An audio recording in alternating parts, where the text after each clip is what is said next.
Olá pessoal, tudo bem? Meu nome é Camila, sou gerente regional de vendas da construtora Roga e venho atuando aí agora nas regionais de Joinville e Jaraguá do Sul. Pessoal, meu nome é Thaís, também sou gerente regional, atuando atualmente no Jaraguá e Litoral. E a gente veio hoje aqui para falar um pouquinho para vocês do crédito suscetível. A gente vai iniciar com a Camila, né, Camila? Isso aí. Vamos lá pessoal, então falar só um pouquinho sobre crédito suscetível.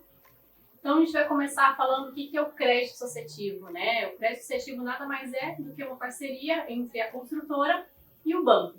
Como que isso funciona, né, realmente na prática? Quando a construtora ela vai fazer a viabilidade do empreendimento, ou seja, ela vai construir alguns dos projetos aí nossos, né? Ela faz o orçamento disso tudo. No orçamento, por exemplo, para construir uma obra, ela vai gastar em torno de 20 milhões. Uma parte desse dinheiro, ela dá para o banco. E a cada financiamento que vai entrando, esses valores vão retomando para a construtora. Claro que o banco não faz isso com todas as construtoras, né? Senão seria algo muito facilitado para todo mundo. E o banco poderia ter alguns prejuízos também. Então, ela faz com quem ela tem credibilidade, né? Ela conhece o trabalho, por isso que a gente está aí com essa parceria com o banco. E a gente também vai falar um pouquinho das vantagens do crédito suscetível. Por que é bom o crédito suscetível para o cliente, né? E a Thaís pode falar um pouquinho para a gente sobre essas vantagens. Com certeza, o cliente quer saber o que ele ganha quando ele compra um apartamento na planta. Claro que na venda em si, a gente já tem a lucratividade do imóvel ser mais barato, mas a gente tem mais vantagens para passar para o cliente. Afinal, ele consegue estar utilizando o FGTS na entrada, né? Caso ele encaixe ali dentro das regras. O cliente ele não precisa se descapitalizar. Nós temos muitos investidores aí que talvez nem precisariam estar fazendo financiamento, mas que ao invés de pagar uma parcela alta para a consultora, acabam optando por aplicar esse valor em outros recursos ou até na compra de um novo imóvel, né? E aí acabam ficando com uma parcela menor e pagando somente o seguro de obra, que até a gente vai falar um pouquinho mais à frente. Além disso, ele não precisa esperar 3 anos para entrar para morar no apartamento. Ao final da obra, o cliente que financia na planta já consegue estar entrando, desde que ele esteja com as parcelas quitadas.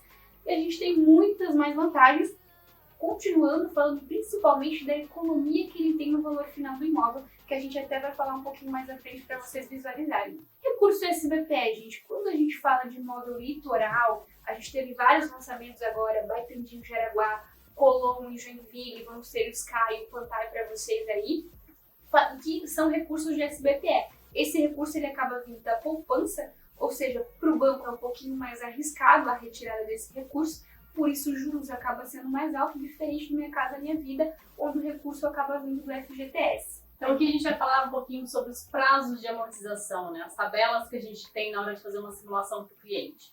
É muito importante a gente reforçar, pessoal, que a tabela IPCA a gente não deve usar. Porque é uma recomendação que a gente passa isso para vocês, porque é muito difícil a gente aprovar um cliente no IPCA.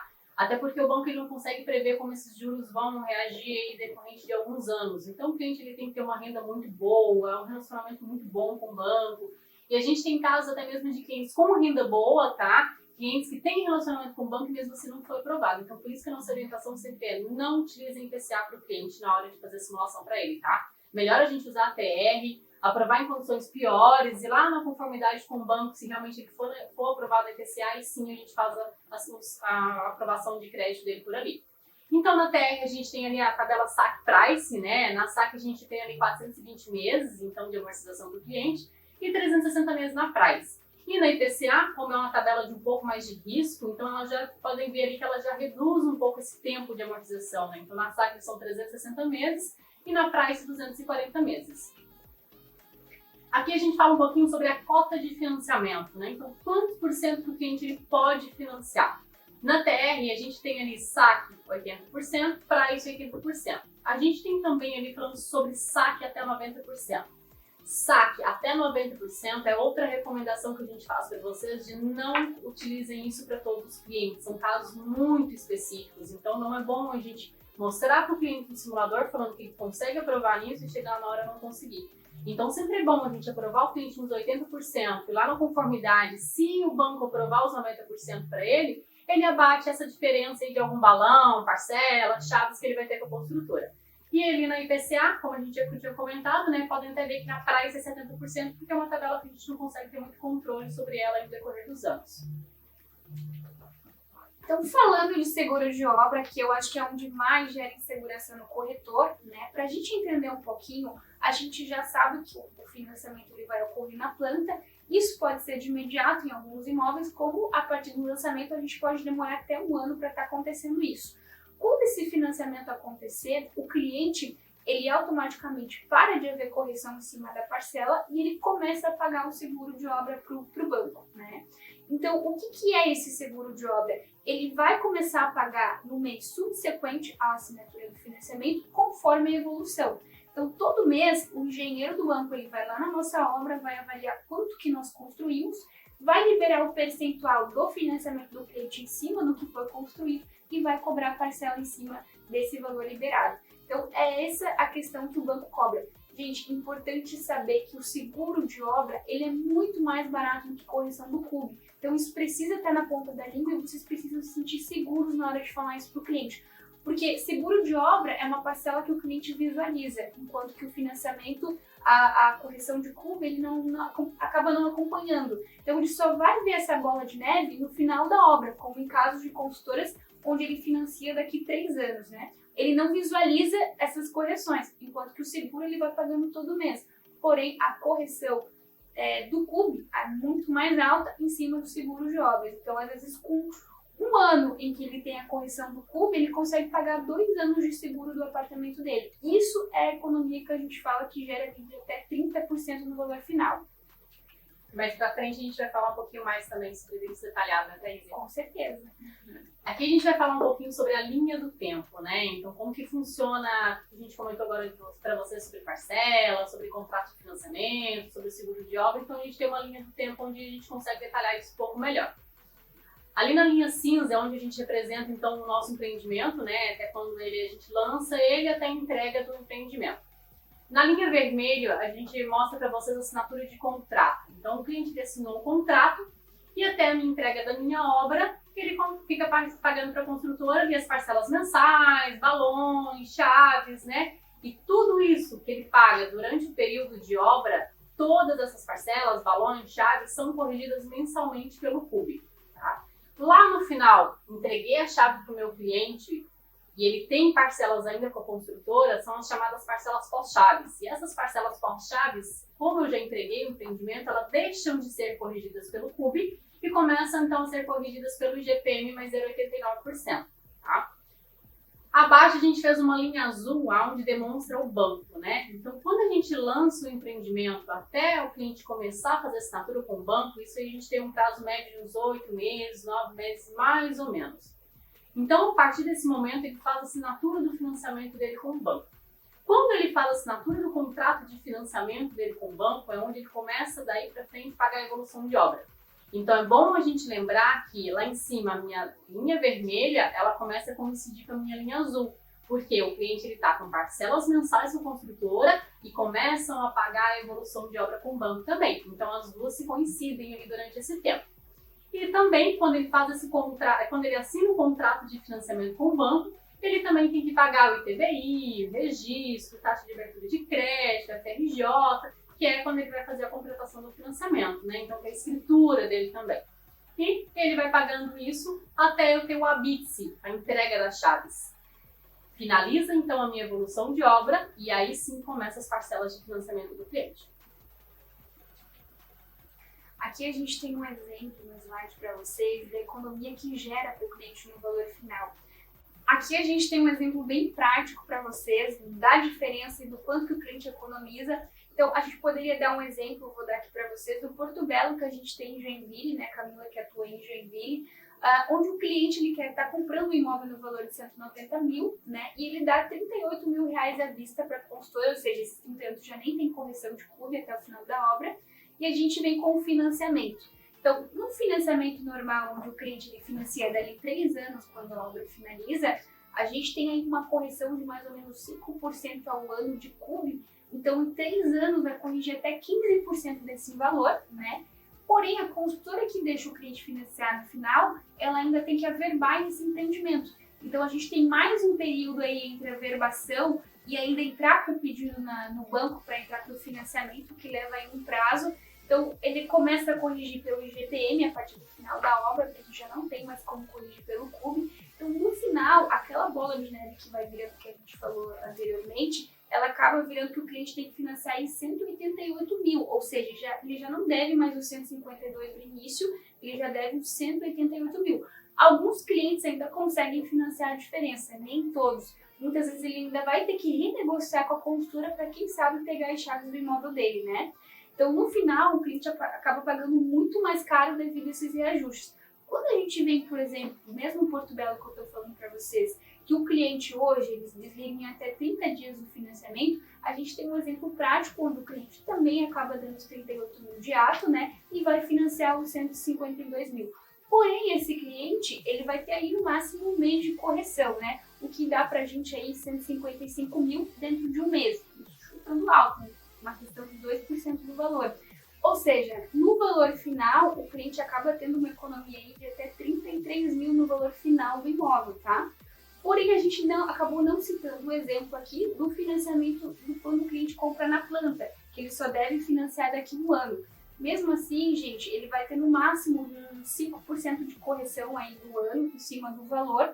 Lembrando que a gente já falou e vai reforçar que um ano de correção de curva, ele pode juntar esse valor pagando 2 anos de seguro de obra praticamente. Ou seja, ele ainda vai ter uma economia no valor final do imóvel.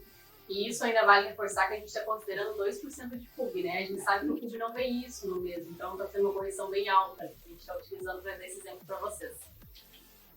Aqui a gente tem alguns valores falando um pouquinho de escrituração. Não vou citar cada item ali para vocês, mas vocês vão receber esse material depois dos gerentes, tá? Então vocês podem entrar, podem analisar, e se ficar alguma dúvida ali, depois vocês podem estar questionando para o gerente de vocês.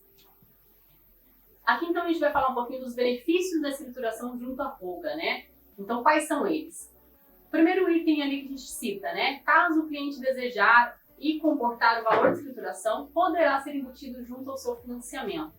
Ou seja, o valor de financiamento, como a gente comentou lá atrás com vocês, eles nunca podem ser superior a 80%. Nesse item aqui é a mesma coisa, tá, pessoal? Então, mesmo que o cliente inclua a escrituração no financiamento bancário dele, a gente não pode passar daqueles 80%. Muitas vezes a gente nem comenta isso com vocês, porque o cliente geralmente ele financia o máximo dele, que é os 80%, então nem cabe a ele colocar essa escrituração ali junto. Mas em caso do cliente querer colocar o valor de escrituração junto ao financiamento bancário dele, ele pode, estando dentro dos 80%, porém o cliente ele sempre precisa primeiro pagar esse valor de escrituração e depois o banco reembolsa o cliente. Então sempre o cliente precisa primeiro ter o dinheiro para desembolsar, tá? E depois o banco reembolsa ele. Em caso em que for efetuada a parte, a ROGA parcela em até 2 vezes para o cliente, com o primeiro pagamento para 30 dias. Ou seja, chegou lá a hora de o cliente fazer a escrituração, o valor acabou ficando pesado para ele e não tem aquele valor à vista. A ROGA parcela em até 2 vezes, tá? E a gente não cobra juros e multa em cima desses valores parcelados. E a primeira parcela, o vencimento dela vem só para daqui 30 dias. Então vocês também podem estar conversando com o gerente de vocês, caso surgir alguma dessas tratativas, e eles podem estar explicando melhor para vocês depois também.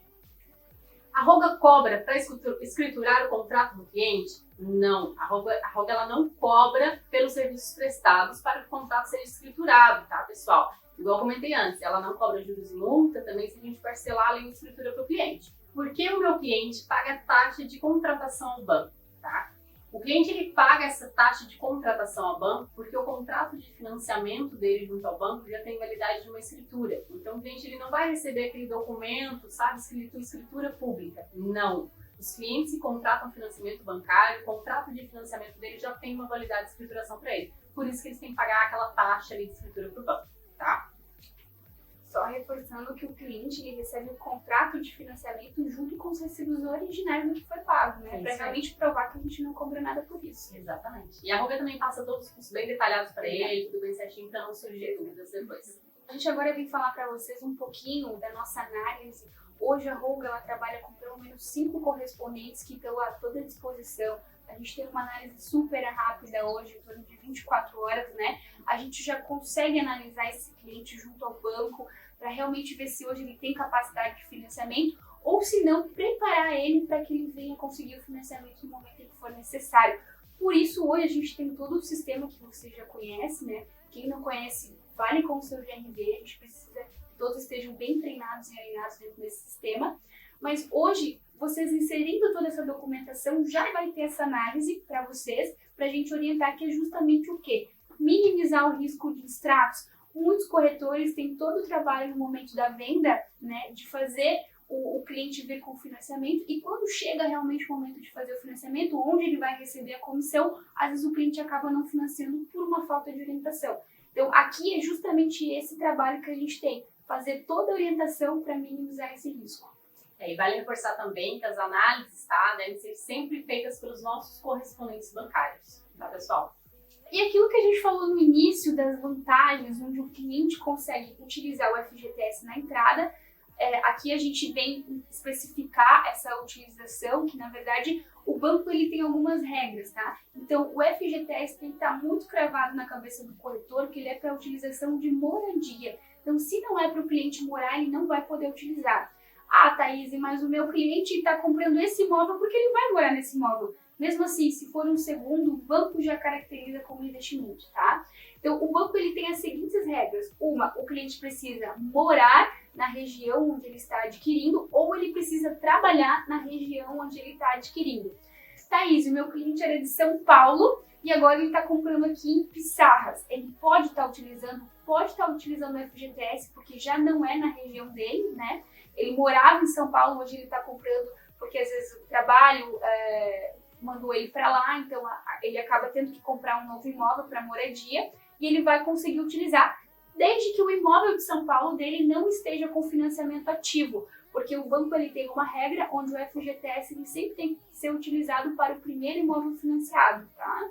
Aqui a gente vai começar a falar um pouquinho para vocês então, dos documentos necessários, né, para a gente analisar o cliente, quando é PJ, quando é estrangeiro, e a gente vai começar falando ali de comprovação de renda. Então, os documentos padrões são sempre necessários, né, para independente do cliente que seja, se é financiamento, se é direto construtor, então RG, CPF ou CNH, sempre obrigatório, né, não tem como rodar um contrato sem esses documentos.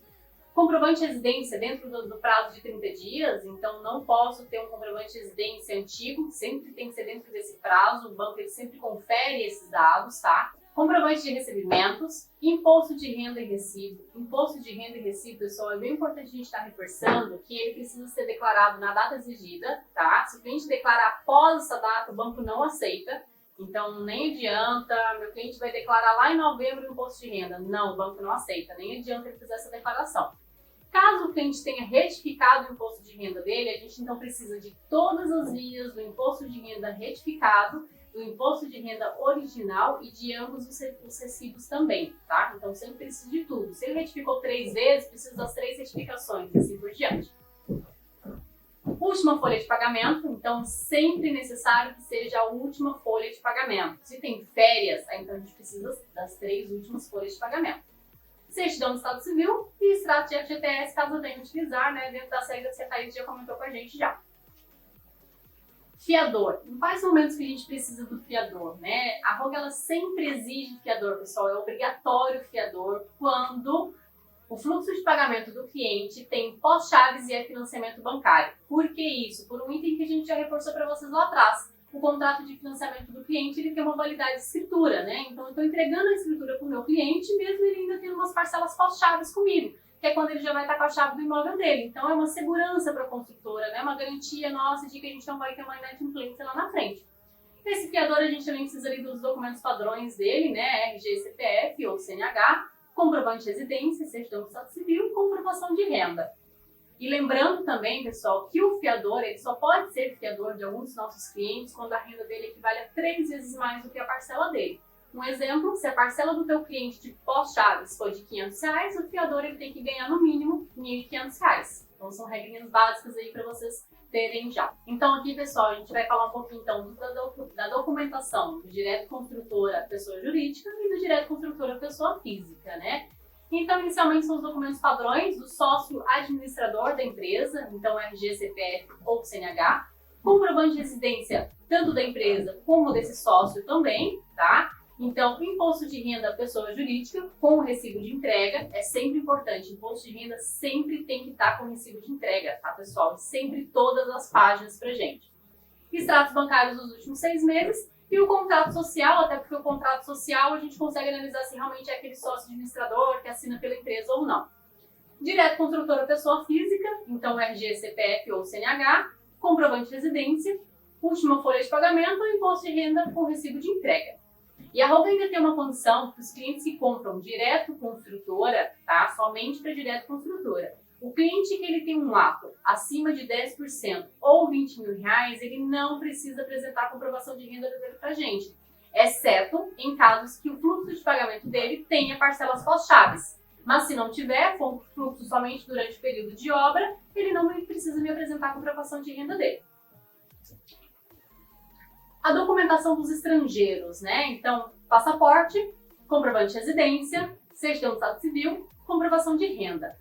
E estrangeiro, pessoal, é bem importante a gente sempre estar reforçando que quando ele faz a compra com a construtora, imediatamente ele precisa procurar o consulado, tá? Para já fazer a emissão do CPF dele e também da certidão do Estado Civil dele com tradução juramentada.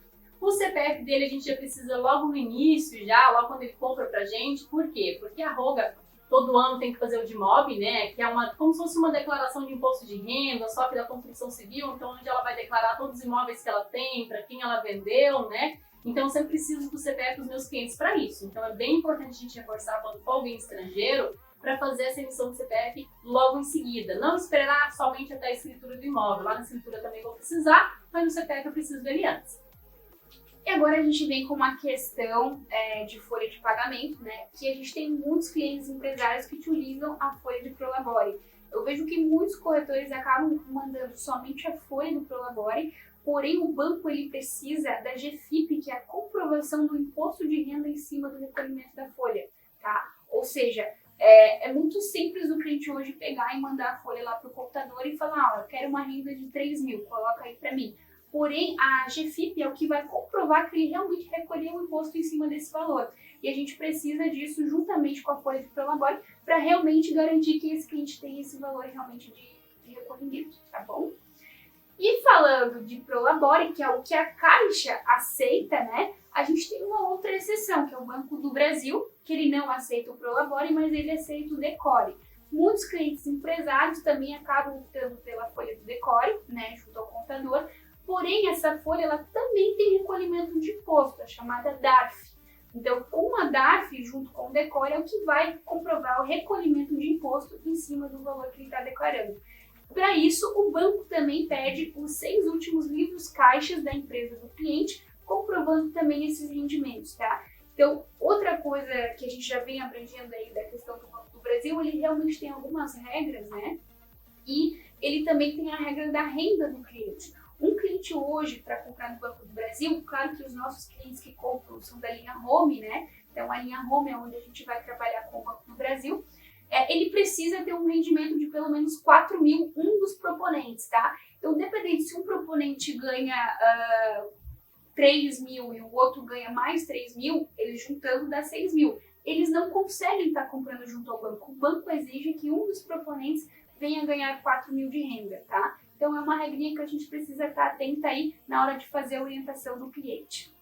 Falando em regra, gente, quando a gente fala de um imóvel na planta, ou seja, eu fiz o lançamento do empreendimento, daqui a um ano esse cliente vai estar fazendo financiamento junto ao banco. Durante o período construtivo, esse cliente não consegue estar vendendo esse imóvel, tá? O cliente ele só vai conseguir fazer a venda do imóvel após a averbação. Isso documental, tá? Então, ele consegue transferir para um outro cliente esse imóvel somente após o prazo quando se inicia a amortização.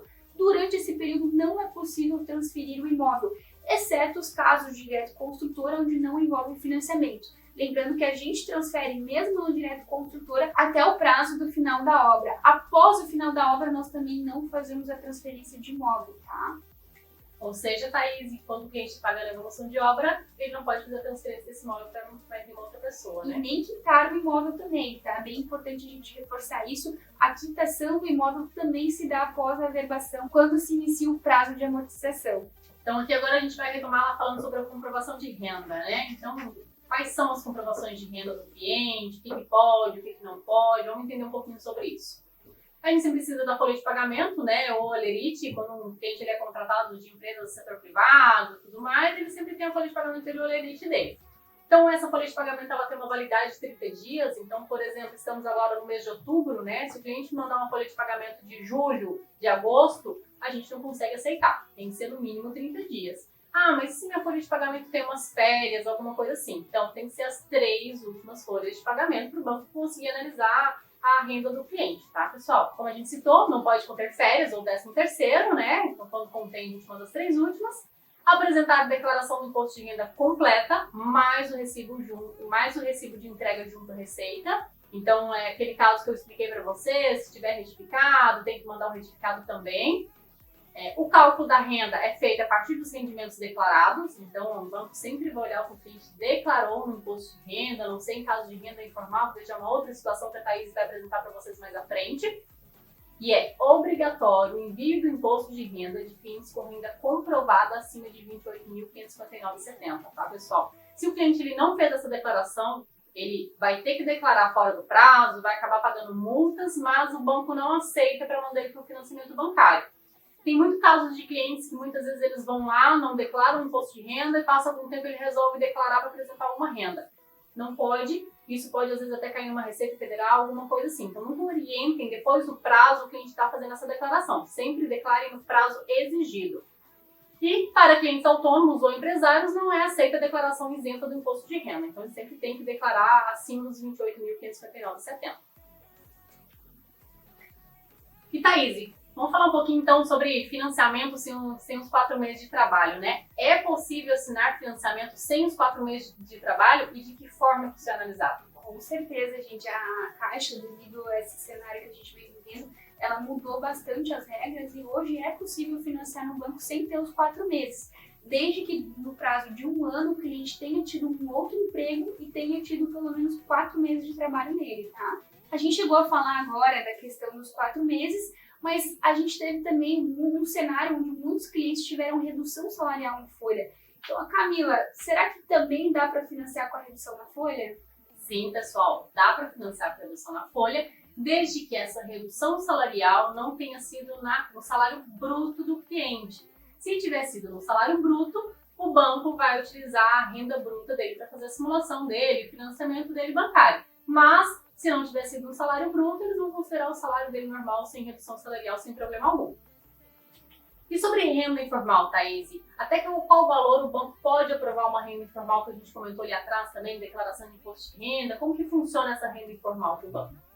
Isso é um equívoco aí que a gente tem com muitas vendas, porque tem muito cliente que ganha lá 6 mil, acaba comprovando por extrato, cartão de crédito, enfim.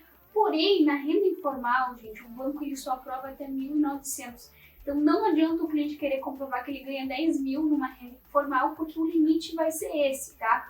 O ideal é a gente fazer orientação para que no próximo IR esse cliente esteja declarando, ou ainda trabalhar aquilo que eu falei para vocês, do Prolabore e do Decore, para a gente estar conseguindo fazer a utilização do financiamento, tá?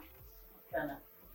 E aí a gente entra na parte da renda do agricultor, que é uma exceção, porque o agricultor ele tem alguns privilégios aí, né, de isenção de imposto pelo governo, e a gente consegue estar fazendo o financiamento dele mesmo com uma renda alta, sem estar utilizando o imposto de renda, né? Mas como que funciona essa análise do banco? A gente tem um exemplo aqui para vocês, né, de um cliente que ele teve um rendimento de até 200 mil por ano, né? Então, como que a gente faz essa análise? A gente vai pedir as 12 últimas notas fiscais do cliente, né? Dos últimos 12 meses aí, e a gente faz um levantamento. Se ele, durante a soma desses 2 meses, ganhou 200 mil, nós vamos dividir esses 200 mil em 12 meses, vai dar uma renda de 16 mil, a gente tem aí, né, na tela para vocês. E como é que o banco faz o cálculo? Se eu tenho uma renda mensal de 16 mil, o banco, lembra daquela renda inicial que a gente falou, ele vai utilizar 30% dessa renda para o financiamento bancário. 30% dessa renda não pode passar de 5 mil reais, que vai ser a primeira parcela do cliente. Ou seja, se o cliente ganhar acima de 200 mil, a gente já vai ultrapassar esse valor de parcela de 5 mil e aí entra a regrinha do imposto de renda, tá? E volta em tudo que a gente tem falado aqui. E aí a gente entra também em regrinhas, né, de folha, a gente falou de folha já, mas na folha de pagamento do cliente não pode ter gratificações, substituições, diferenças eventuais com aquele cara que ganha uma comissão uma vez no ano, né? E aí essas diferenças não pode ter na folha. Aí o cliente realmente tem que apresentar as folhas anteriores, até 2 folhas, como a Camila apresentou para vocês, senão ele tem que aguardar finalizar essas gratificações para então ter uma folha limpa e entrar com financiamento bancário, tá? como que a gente vai entender uma renda comprometida, né? Então, o que são os comprometimentos de renda? São empréstimos, financiamentos, consórcio de veículos, FIES. É sempre muito importante a gente perguntar para o nosso cliente se ele tem algum empréstimo, algum financiamento, algum FIES na renda dele. Por quê? Porque isso compromete a renda dele. De que forma que isso compromete a renda dele? Lembra quando a gente falou sobre os 30% lá atrás, que é o máximo que o cliente pode comprometer da renda? A Thaís até citou agora do agricultor também os 30%. Pois é, vamos pegar um exemplo simples ali. O cliente ele tem uma renda de R$7.000 e 30% de R$7.000 é igual a R$2.100. Então eu sei que ele só pode comprometer R$2.100 do salário dele. Eu sei que para o banco ele não pode ter uma parcela superior a R$2.100. Mas vamos dar um exemplo que ele tem um financiamento de um carro e a parcela desse carro é de R$500 mensais. Então, daqueles R$2.100 que a gente comentou que ele pode comprometer da renda dele, R$500 já está comprometido. Então, agora ele só pode comprometer mais R$1.600. Ou seja, a parcela inicial de financiamento bancário dele não pode ser superior a R$1.600. Então, a Thaís vai falar agora pra gente também um pouquinho sobre simulador bancário, as simulações, né? Ela vai explicar como a gente vê o seguro de obra ali dentro do simulador e vai também mostrar pra gente onde a gente consegue colocar essa prestação máxima que o cliente pode ter. No caso aí desse exemplo que a gente passou pra vocês, no caso dos R$1.600. Vamos lá, Thaís? É isso mesmo, gente, porque a gente fala de seguro de obra, mas o cliente quer saber o que ele tem que pagar nesse momento, né, de construção aí, desse período construtivo. Quando a gente tem aí o link para vocês, tá? Que o próprio GRV pode mandar para vocês conseguem visualizar aqui. Então, abrir o link, ele vai abrir o simulador da Caixa. A gente sabe que tem empreendimentos nossos que são financiados pelo Banco do Brasil, mas hoje ele não dispõe desse recurso para ter essa informação. Então, eu peço que vocês sempre façam por aqui para conseguir essa informação e explicar isso também para o cliente, né? Então, a gente falou muito de SBPE aqui e a gente vai utilizar a linha SBPE. Mas eu sei que muitos de vocês acabam vendendo também na linha Minha Casa Minha Vida, e aí vocês vão utilizar daí, nesse mesmo aí a linha do FGTS, que é de onde vem o recurso do Minha Casa Minha Vida. Mas seguindo pelo SBPE, a gente está aí. Então aqui nesse campinho vocês vão sempre utilizar essa última opção, que é do imóvel na planta, né? Em seguida ali vocês têm o valor, a cidade, né, também, que vocês vão preencher no campinho. Temos a prestação máxima, que é aquilo que a gente viu no slide anterior, que é o condicionamento da parcela do cliente, se ele tiver algum comprometimento e condicionar a parcela vocês vão colocar ali nessa parcela máxima.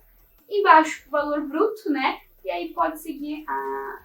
Só vale reforçar para eles aqui, Thaís, que na prestação máxima, se o cliente não tem nenhum comprometimento, você não precisa preencher nada, tá? Ele só preenche quando ele tem algum comprometimento. Exatamente. Nesse caso que eu dei ali anterior para você sobre o exemplo, a gente preencheria com os R$1.600. Porém, se o cliente não tivesse o comprometimento ali do financiamento do carro, a gente não preencheria com os 2.100, não colocaria nada que o simulador ele já faz esse cálculo sozinho. Exatamente, isso é justamente para saber se mesmo com comprometimento o cliente consegue financiar o valor que ele precisaria, né? Seguimos em frente, vai aparecer para vocês, conforme a linha vermelha, aí, o código 1758, que é utilizado para a linha SBPE. Então, se esse código não aparecer para vocês, volta porque tem alguma coisa errada. E na linha Minha Casa Minha Vida, aproveitando que a gente está aqui, vocês vão estar utilizando o código 2220, tá?